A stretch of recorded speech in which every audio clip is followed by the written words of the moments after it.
Macmillan Audio presents That Summer by Lauren Willig. Read for you by Nicola Barber.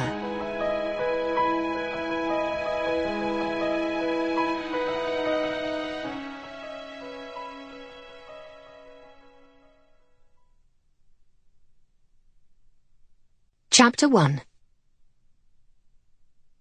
New York, 2009. "Someone's left me a house," said Julia. "In England." It was a Sunday morning and her father was ensconced in his usual place at the kitchen table. It was the Cadillac of kitchen tables, blonde wood, worth more than Julia's rent for the month. A woven mat held a vase of flowers, 3 white lilies against a spray of ferns, deceptively simple. Visiting her father's apartment always made Julia feel as though she were stepping into an illustrated spread in Town and Country. Her ancient blue jeans and button-down shirt were decidedly incongruous against the silver appliances and careful flower arrangement. "Your Aunt Regina's house," said her father without hesitation. "Aunt who?" Julia didn't have any aunts, or at least none she knew of. Her mother had been an only child, and her father might as well have been. She was vaguely aware that she had a half-sister, or maybe a half-brother, in Manchester, but they'd never had anything to do with that part of the family, not so much as a Christmas card. "Your mother's aunt," said her father briefly, shaking out a section of the Sunday paper. "Regina Ashe."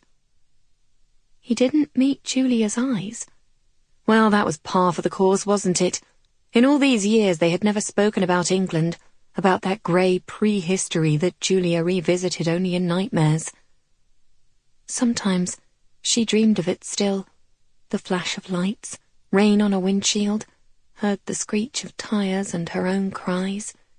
She would wake up trembling, her arms wrapped around her shaking body, crying for her mother. "Am I meant to know who that is?" Julia kept her voice carefully light, trying to hide the way her hands trembled. She wandered over to the percolator on the counter, giving herself time to compose herself, striving for normal, the normal she had so carefully cultivated over the past 25 years. "That was the name on the letter, Regina Ashe." "She was your mother's guardian," said her father. His voice was very clipped, very British.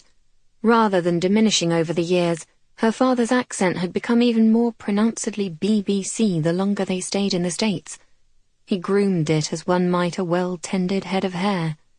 Julia couldn't blame him. There was a peculiar status accorded to Englishmen in New York. It was distinctly annoying, particularly because her childhood accent had had the reverse effect on her peers. She had wasted no time in shedding it. Transference, the psychiatrist Julia had seen in college had called it, and a long string of psychobabble that would probably have made more sense to her if she had taken the intro psych course like her roommate. The basic gist of it was clear, though.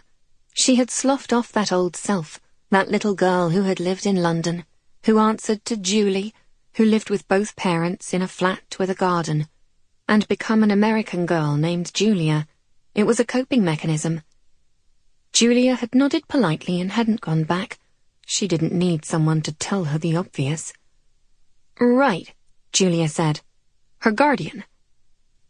The Sunday Times crinkled as her father turned the page. From the counter, all Julia could see was the back of her father's head, grey, carefully cropped, the tips of his ears, the wire rims of his glasses. Her mother had a guardian who had a house. It sounded like something out of a French exercise. "Avez-vous la maison de la tante de ma mère?" But Julia didn't want the house of the aunt of her mother. All of that was over, done, a long, long time ago. She was American now, as American as yellow cabs and gum on the sidewalk. Her life was here, and had been ever since that awful October they had picked up and moved, lock, stock and barrel, to New York. Julia opened the glass-fronted cabinet, helping herself to a mug from a neatly stacked row. "Sample complete. Ready to continue?"